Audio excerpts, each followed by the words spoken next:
How's it going, everybody? It's Sam here, GameSense, and today we're going to be talking about The Lord of the Rings Gollum, arguably one of the biggest flops of the year, and I'm not even sure if you want to call it a flop because it wasn't really an anticipated or hyped up game outside of the fact that, oh, it's Lord of the Rings and it's a good studio. So let's get into it. We'll just start with the background. So going into this game, you're going to be playing as Smeagol or maybe sometimes Gollum, depending on who you're going to choose, and you basically are getting interrogated by Gandalf in an elvish prison.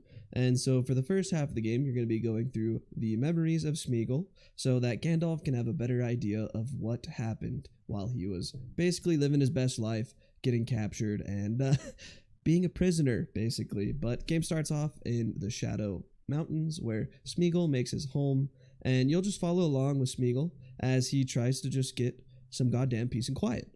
And for some reason, nobody ever wants to leave Smeagol alone. I think that is probably the theme of this game, if you could call it one. It's Smeagol wants to be left alone. Honestly, the only reason he wants the ring is so he could be invisible. But for some reason, people just really like bothering Smeagol. And I got a lot of respect for the guy after this game. But outside of that, there might not be too many good things. But that's about it for the background. Don't want to give away too many spoilers, so moving into the mechanics. I'm not going to try and explain anything as good or bad right now, but just the main mechanics of the game. So, this is a platformer, and the majority of the time you're just going to be moving around, getting from low areas to very high areas, jumping across things, and stuff like that. So, Smeagol is probably one of the best assassins in all of Assassin's Creed.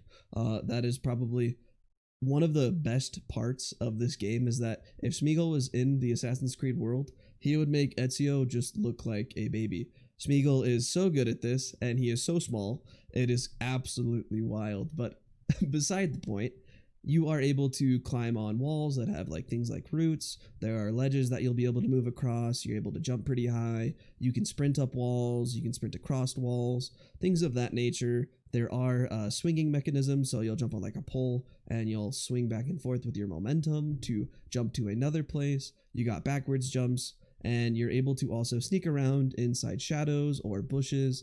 This helps you get past enemies, things of that nature. And those are kind of your core movement mechanics. In regards to other mechanics, you are able to throw rocks at things to basically distract enemies. So you can throw it at a metal object, it makes a noise, the enemy goes and looks at that, and then you'll use that time to get past them.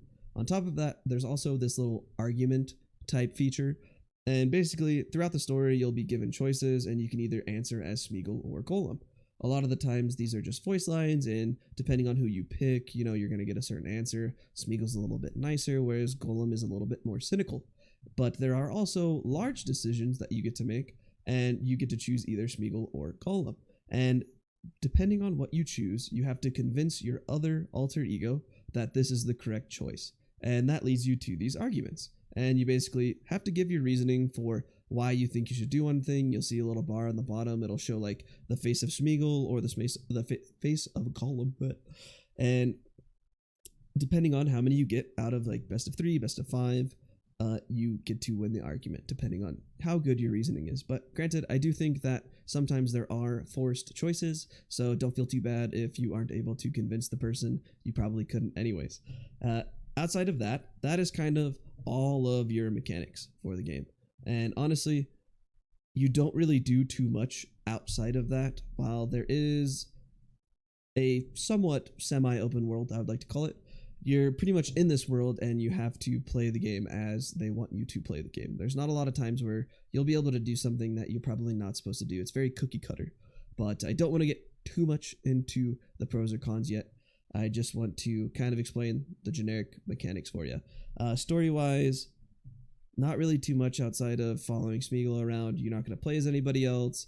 You're not going to see too many other viewpoints. I will say through the sneaking around, you'll get to hear a lot of really cool dialogues, but the story itself isn't really that crazy. Now onto the background imagery. You'll move across Middle-earth and get to see a lot of different little areas, locations, flora, fauna, stuff like that. And the things that you're able to move across, ledges, the ropes, roots that you're able to climb on, stuff like that, they basically just get changed to a different texture. So It's pretty straightforward on what you're supposed to be doing, but it's a little lackluster because everything is the exact same. But I understand for the sake of the game, kind of makes it easier for the player. So now moving on to the pros and cons. Pros, I don't really have that many, honestly. I would say that one good thing is this bird. This bird is probably the highlight of the game for me. It is adorable. It's very cute.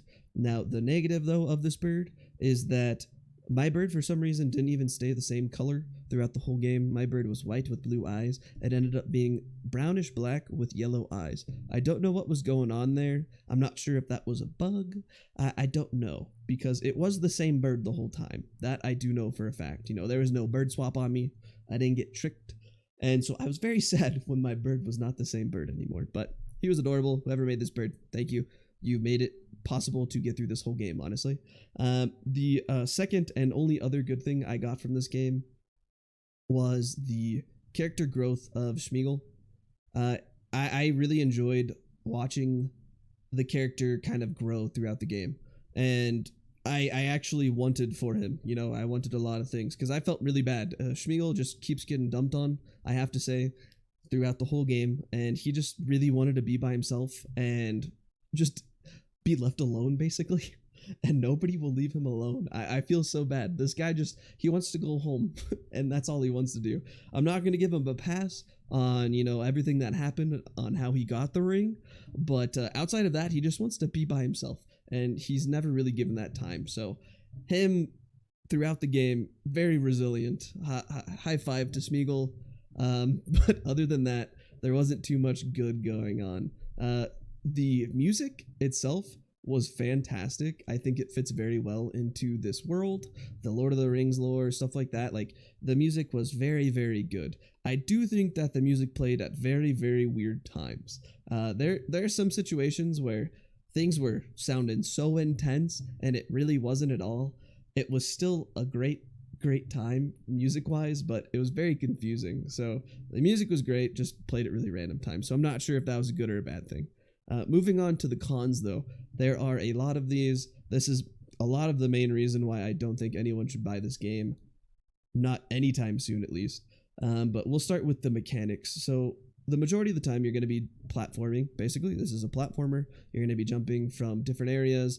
A lot of the times, if you miss a jump, you will end up having to go back to the last checkpoint because the areas are somewhat instant. So if you go into like a certain box, right, jump past a certain height, even if you think you would live from that fall, if it's not part of the mission that you're in, you are going to get moved back to the last checkpoint. So the platforming is such a key part of this game, but I feel like the mechanics were so poorly done.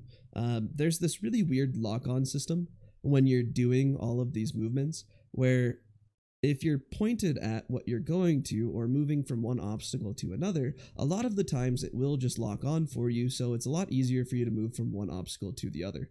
However, about 60% of the time, this won't work, and you'll just jump to something or maybe drop from a certain ledge, and it will not grab on or lock on to that next movement area, and you will just die.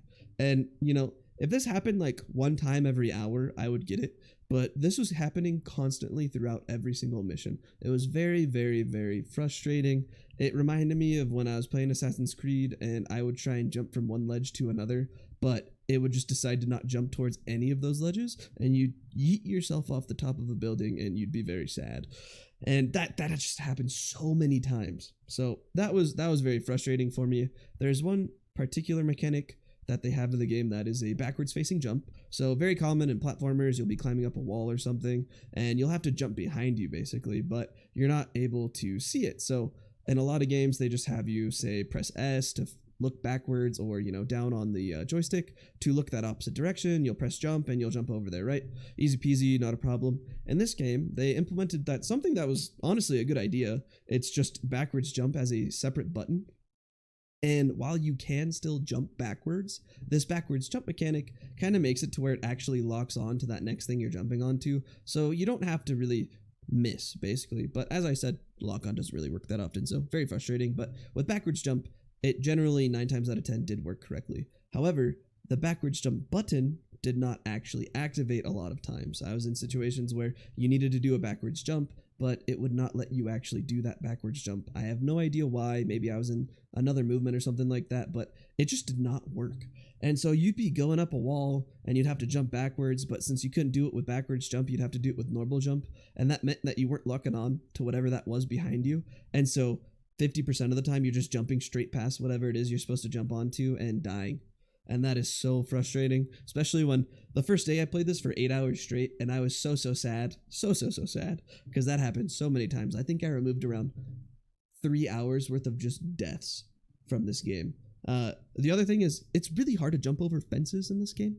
Fences have a much larger hitbox than they look like. So if you're jumping over a fence, make sure you shoot high. You're gonna have a bad time if you don't, because you will just slide right off that and not go over it. And a lot of the times you're getting chased by something. So just a forewarning. The next thing is definitely going to be the checkpoint system. I personally ran into a ton of issues with the checkpoint system, whether it was the game just not giving me a checkpoint. So I would go through part of the mission, I would get caught by somebody or maybe fall to my death, I would be moved back to the last checkpoint, and then the next time I got to that same location where I was about to die, I got a checkpoint like maybe 30 seconds prior. So I just literally missed the checkpoint. And you would think maybe you didn't go to the right location or something like that, but a lot of the times you're pretty much just forced to actually go in a certain direction. You don't get to really choose where you want to go. You're pretty much like, hey, this is the direction you're supposed to walk, go this way. And you don't get checkpoints sometimes. And that's extremely frustrating because you'll waste like 3 minutes of your life because you missed a checkpoint. There's also checkpoints that you will get, and you will get them at the worst time. I don't know what triggers this checkpoint because it's so inconsistent, but there was multiple times where I would get a checkpoint where I was just constantly either dying because maybe I'd like just jumped off something and I missed, or maybe a enemy hit me. There's one particular mission where you're doing something where if you miss, you will die, but the checkpoints are so inconsistent that I got a checkpoint as I was dying, and so I had to restart the whole level. And this leads me to the next thing. Restarting the level is going to put you back probably like 30 to 45 minutes. There were 3 instances where I just could not play the game anymore. I could not go back a checkpoint. I could not move forward because I was stuck in an infinite loop of dying. Or there was a time where part of the game just did not interact. And so I had to restart the whole level. And that's the whole chapter. And that is probably going to be a large sum of your time, depending on where you are when you have to restart the whole level. So be very careful to not accidentally restart the whole level, and hopefully you will not get in any of these infinite death loops that I was in, because that probably accounted for about 2 hours of gameplay. After cutting all of my deaths and the restarts that I had to do, total time took me 7.5 hours to play through the whole game, maybe like 7:15-ish. And adding all of those, that was around 12 to 13 hours. So it is very frustrating that these really simple checkpoint mechanics do not work. That is probably my biggest negative for this game. Moving on to the story and kind of like the mechanics combined, you don't really get to do anything special, I would say. You're forced down a specific path. You have to do this, and if you don't do it the exact way that they want you to, you are not going to be able to progress. So there's not really like a lot of innovation here. You're not able to do things in a different way than maybe someone else might do, which I think is kind of a highlight of these like sneak platformer type games, is that maybe I found out a way to do it, but somebody else did it so much easier. It took them like half the time or something like that. Whereas in this game, you're not really allowed to do that. It's very frustrating because regardless of what I thought of, if I didn't do it how they wanted me to do it, you probably weren't going to be able to complete the mission. And for me, I just wanted to get through it. This was so hard for me to actually finish the game. Oh my gosh. And then just the story-wise, it was just very boring. I probably spent 2 hours just crawling through tunnels where your POV is like you staring at one very large rock basically the whole time. I don't know why they thought that was going to be enjoyable. It was just kind of just straight up boring. Your POV gets zoomed in, it looks like you're playing VR, but your VR game is just like look at rock simulator, and they're not even really textured well rocks. They're just like ugly rocks that are super smooth. It wasn't very interesting, and a lot of the times this crawl mechanic is used in a large portion of the game, and it's just not fun. There was no enjoyable moment crawling through any of these tiny tunnels where I thought, wow, I am so glad they put this in the game. It was more just Smeagol Schmall and he can crawl on the ground like a little spider. So let's show him that, and that's kind of all it did to the game. So the story was just very lackluster. And then lastly, kind of graphics and just performance wise, the performance issues, I'm sure you've seen all of the memes, all of the clips, all of the other reviews. The performance is just pitiful. Constantly breaking, screen tear, stuttering. I have a 3080 Ti and an i9 processor with 32 gigs of RAM. I shouldn't really have any problems playing this game. And holy, it just struggled. And I mean, there's people with 4090s that were having problems. And then lastly, just moving on to graphics, I feel like everything was a little bit lackluster. For a $50 game, they just kind of used really, really low cost assets, it seemed like. I mean, rocks just looked like they did 15 years ago on PS2. The side characters were very cookie cutter. You saw a lot of the same characters all over the place. I'm sure you've seen a ton of the clips and just different like reviews that have talked about this. There was one where you could see this bridge. You can see all these characters walking across it, but all of these little characters, they're just 2D. They're not even actual like real models or anything like that they put down there. But it looks so bad because it's a 2D character on a 3D background, and it's just so it's kind of game breaking, honestly. Not in a sense of where like you can't play it anymore, but it's just like I paid $50 to $60 for this, and why did I do that, basically? And then on top of that, a lot of the side characters just they weren't really that unique. I mean, there was a couple individual characters that were a little bit different than everybody else, but I'd say 95% of all of the characters of the game are relatively similar, depending on what race they are.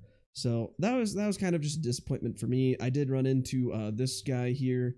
We call him Squishy the Elf. I don't know what happened to his model, but the man got squished. So this is just one of the many things that you'd run into while you're playing this game. So for $50, it's just kind of disappointing, to say the least.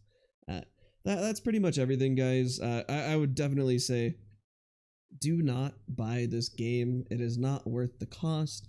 And honestly, even if they polished everything that I think is wrong with the game, it still would not be worth $50. Maybe 20. Maybe 20 tops, even if it was polished, working correctly and everything like that. They just really did not deliver here. And, this might be one of those cases where the publisher just wanted to get that game out just immediately. But honestly, even if the mechanics worked correctly, even if the background looked fantastic, I just don't think that you're really getting that much out of this game, because for the most part, you're just creeping around for 2 hours in tunnels where you don't really get to see anything outside of a rock, and then the rest of that time you're jumping up and down all over a bunch of things like a normal platformer. But the story itself for why you're doing these things is just so lackluster, and it just isn't worth anything more than maybe $20 to $30, honestly. So it's always disappointing when a big studio comes together to put a game together and it's just like this. And then on top of that, nobody really even asked for a game like this. So just don't waste your money. Watch this, watch all the other reviews. You'll understand why this game is definitely not worth your time. And I really do hope that even if you are just a giant Lord of the Rings fan, wait until it is on sale at least. Do not buy this for full price. Otherwise, you're just wasting your money, honestly. So, as always, guys, I appreciate it. If you guys actually do enjoy this game, let me know down below. I would love to talk to you about it, because I am stretching to find positive things to say about this game, honestly. So, if you're seeing something that I am not seeing, definitely let me know. Otherwise, I hope to see you on the next one. Have a good night. Later.